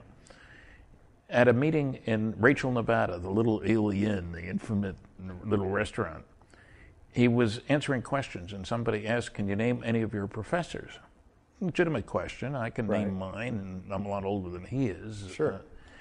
And so he said, well, let's see now. Bill Duxler. He'll remember me from Caltech Physics. Well, I checked my directory of the American Physical Society, in which Bob is not listed. And I found Bill Duxler, and I called him, explained to him that his name was being used. Well, it turns out he never taught at Caltech, which is a very prestigious university, incidentally. Instead, he taught at Pierce Junior College, which is close by, less than 50 miles away in the valley, but doesn't have the same intellectual clout that Caltech does. He was angry that somebody was using his name, so he checked, and Bob had taken a course, night school course at Pierce Junior College, in the very same year when he was supposedly at MIT, 2,500 miles away. If you go to MIT, you don't go to Pierce Junior College. Now, I checked his high school. George Knapp gave me the name of his high school, and I called, and can I check because I'm getting different stories? And she said, yeah, call me back. I'll dig out his files. George knew the year. New York, Long Island, a high school out there. And I'm talking to her on the phone, and she says, let's see now. He graduated in August, not with his class. That raised a little question mark. Maybe he flunked a course. I mean, this is a guy who went to MIT, you know. Right. I said, well, okay. He did take a lot of science courses, didn't he? Chemistry. What else? Chemistry. Now I'm beginning to get real suspicious. And I have a personal involvement here. I was accepted by MIT out of high school. Right. I couldn't afford to go. $950 a year for tuition, you know, now it's $25,000 or yeah, something, no you know. But I was valedictorian in my high school class. So I decided to ask a question, which was kind of loaded. Well, he was valedictorian, wasn't he? He never claimed that. Right. And she laughed and said, no, he wasn't. Was he in the top 10? No. Top 50? No. She's laughing. Top 100? No. And she told me that he was like 268 out of 367, something like that. Bottom third of his class. One of the things I talked to the admissions department about, can you get in with that kind of background? Because they get applications from all over the world. Right. You know. And the answer was absolutely not. You got to be less than 20% in the class. In other words, maybe 10% they'll take you. 20 they probably won't. And bottom third, never. There are too many applicants. Why would you waste your space, you know? So that was an interesting conversation. Furthermore, Caltech never heard of him. And another claim that he made was that Los Alamos had gathered 500 pounds of element 115. Now, all those transuranic, higher atomic number than uranium elements, almost all of them are radioactive. And yes, element 115, operating a big accelerator, they've made 4 atoms of this stuff by operating it for weeks. 4 atoms, you need 10 to the 23rd, 10 followed by 23, 0, more atoms than that to do anything useful. There's no, and the half-life is less than a minute, much less, but let's just say it's less than 2 minutes, doesn't matter. So what exactly is he saying about element 115, that it was used as a fuel to... Yeah, gravity wave amplifiers, and he didn't repeat that claim about 500 pounds anymore, because it's absurd. There's no way to collect 500 pounds of something that has a half-life less than a minute, or 2 minutes, or 10 minutes. It doesn't matter. So when we get into his physics, first let's talk about his background. So obviously his stated background doesn't even check out. No. Even way beyond the idea that maybe somebody went and just erased his past after he started talking. Right. There's just nothing about what he said as his major educational milestones that will bear scrutiny. I was asked by his friend, Gene Huff, this is years ago, what would it take to convince you that Bob is telling the truth? It was a friendly conversation. It wasn't nasty. I said, well, let's see. Copies of his diplomas, a resume, a listing of his membership in professional groups, papers that he's written, stuff like that. Thesis title, because you need a master's thesis at MIT. Right. I didn't need one at the University of Chicago to get a master's in physics.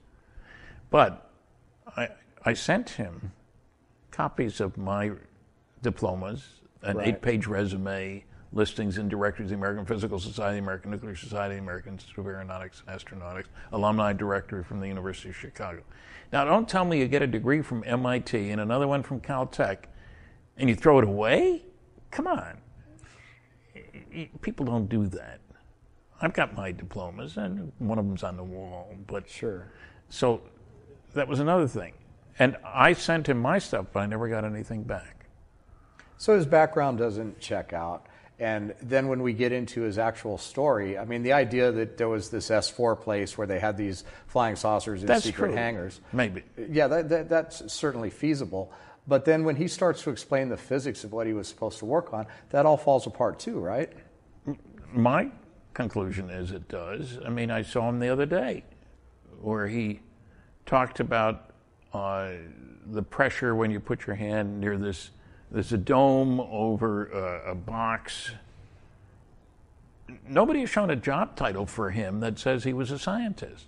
Technician, yes. He was a smart guy. Good with his hands. I got nothing against technicians. But I do have something about somebody who lies about these things. Right. Now, I'm not saying there aren't vehicles out at S4. Right. And I'm not saying we're not trying to figure out how they work. Right. But what was his involvement? What does he add to the story? He's never published a paper. He doesn't belong to any professional groups. It's an interesting story. So do you think there's anything true about his story? Did he see something at S4? Did he get to S4? I think he probably did. I think he may have been repairing radiation detectors, something that he did on the side. Right. So that wouldn't surprise me. But what does that add to the story? yes, there are all kinds of classified activities out at S4, Area 51, whatever you want to call that whole business.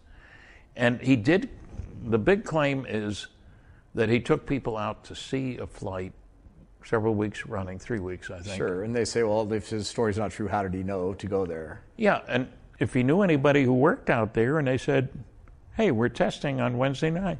Right. 8 o'clock. And that he got caught out there seems very strange. Right. So, and we don't know that what he saw was alien as opposed to ours. Right. Plenty of classified work going out there. I worked under security. And yes, the government is entitled to do classified work all over the place. And it does. So is there any kind of takeaway from the Lazar story, or do you just think the whole thing's completely fabricated? Beyond that, is it possible that it's just some sort of disinformation program and he's just an agent for disinformation? Well, I would leave room for that. I can't prove that that didn't happen, that Right. he's not a disinformation agent. What does your gut tell you? My gut tells me he's not telling the truth about his involvement as I watched him describe what he did out at the facility. Mm-hmm. And I talked to half a dozen people after his presentation, and they were scientists, and they all told me he just doesn't sound like a scientist the way he describes things. None of the people with scientific backgrounds, they just walked out of the room shaking their heads. Yeah. Now, why do you think that even to this day that George Knapp seems to have a certain level of support for the story? Well, because George is caught. George is a darn good journalist. He's broken lots of stories. Right. And because he got to know Bob, and maybe he was influenced by John Lear, I don't know. But I found that there were some areas where George wasn't as up as he might have been, just because it wasn't in his background. He thought if you worked out there at Los Alamos in the phone book, you were a scientist. No, if you had a clearance, that made you a scientist. No, right, no. The floor sweeper has to have a clearance. It takes a lot of people to run a facility like that.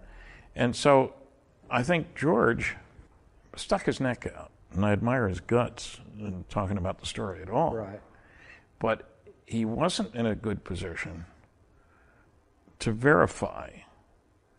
And look, he gave me the name of the high school. I told him the findings. He made out a request for Bob to send in to get a transcript of his high school records. Right. And Bob signed it, and it was sent in, but Bob said he never got a response from the high school. I'm a little suspicious about that, let's put it. Now, why do you think that, as a journalist, and I have a lot of respect for George Knapp, so I have no interest in saying anything that would disparage him in any way, but why would he want to participate in bringing Bob Lazar back in front of audiences after all these years, knowing that there's so many questions? Because people have pushed him to do it. And you saw there was a huge crowd there. Mm-hmm. A lot of interest. I don't know how many copies of the video got sold, but on the DVD, the I'm Lazar sure it was a lot. story is a story that if you believe in this mythos, if you believe in the whole thing that happened with Roswell, it's a story that people want to believe. It's a logical progression from what happened, and it fits so well. So there's a reason that a lot of people are, as Chris O'Brien would say, drinking the Kool-Aid.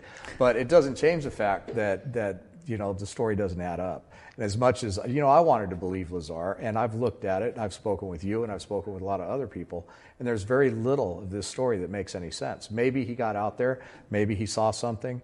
Why would you hire a guy that's making rockets out of cars to go look at one of the most classified situations in world history? Good question. And people say, well, because he's a think outside the box guy. He was strapping rocket engines to cars. So they looked at him and said, well, here's a guy that might give us a different angle, right?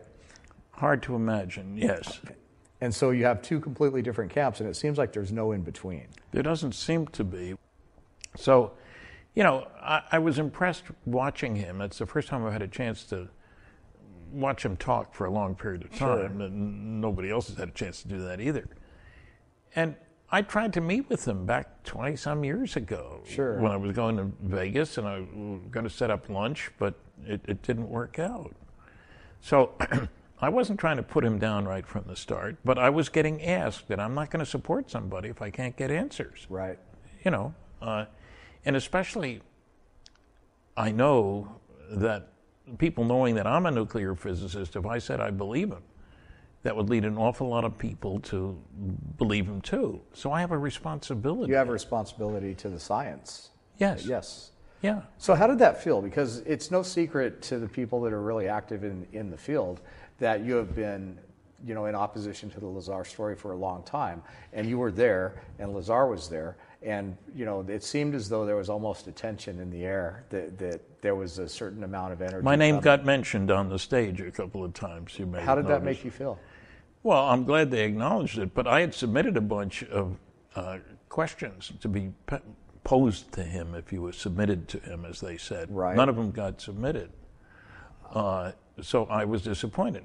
But I think, I won't call it a cover-up. I just went right by the truth kind of thing. And so I think if you're going to make claims like that, if I can't believe what you claim, why should I believe anything you say? Right. And what did he add to the picture? I talked to a guy, this is years ago, who worked at a radio station in Berkeley, who interviewed Bob and had with him a scientist from Stanford, not announcing who he was, who would occasionally ask questions about physics, and he couldn't answer any of them. Mm-hmm. And that guy said to the guy who interviewed him, how much you want to bet he doesn't show up tomorrow? They're supposed to do 2 days of these things. And Right. he didn't. Right. He didn't. So that bothers me.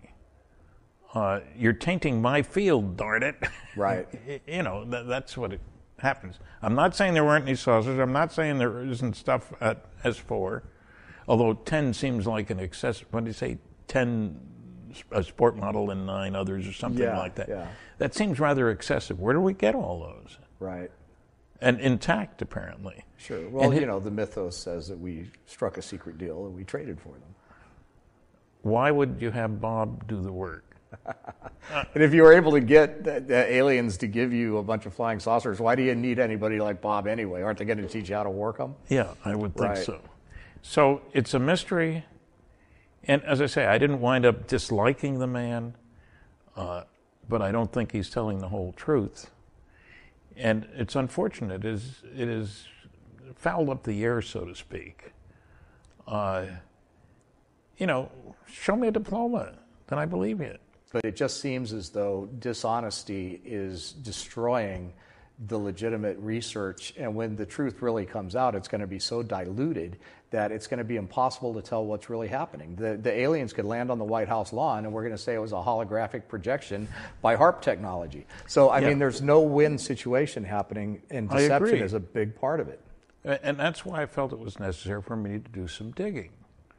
And what bothers me is nobody else does the digging. Who talked to Bob's high school besides me? Who talked to MIT? That's what I'm saying. If you don't believe me, show me. I have learned that the bigger the claim, the more due diligence you have to do. Yeah. And so, if somebody comes and says, well, I have this college education, and you're hiring them for a job, well, you're going to do a little due diligence, but you might not completely research them. But if somebody says something as big as what Lazar has said, then there's a need to do this. And then, you've gotten a certain amount of flack for feeling like you needed to go in and dig that deep. It's like, why are you looking into it like that? Why wouldn't anybody? And why are so many people so gullible that they want to believe this stuff and that they consider other people's actions to verify facts to be aggressive? Well, there was another person that claimed to have a degree from the Air Force Academy, a prestigious place. And he didn't strike me as being the kind of person who would have. So I called and talked to the registrar. And no, he hadn't graduated from there. And I asked, do you get a lot of questions about people who didn't go there? All the time. All the time. We're a prestigious place, she said. People like to add it to their resume. That's the way life is. And so I'm sorry about that, but, that's why I sent Gene Huff copies of my diplomas. Well, I think it just adds to the reasons why humanity is not ready for some sort of membership in a galactic civilization, because we're not going to be able to lie our way to Jupiter. We don't qualify for the cosmic kindergarten, frankly. No, I don't think so. I think, we're a long way off. So Stanton, I really appreciate you taking the time to talk to me. We've covered a lot of ground, and I'm sure that once this piece gets out, people are going to have something to say about it, which is fine. I appreciate you opening up and talking to us about some of the things that you believe. Harry Truman said, if you can't stand the heat, get out of the kitchen. That's how I feel. If I can't stand being questioned. And after this long interview, I shouldn't do it. We're headed for the kitchen. Thank you. Thanks.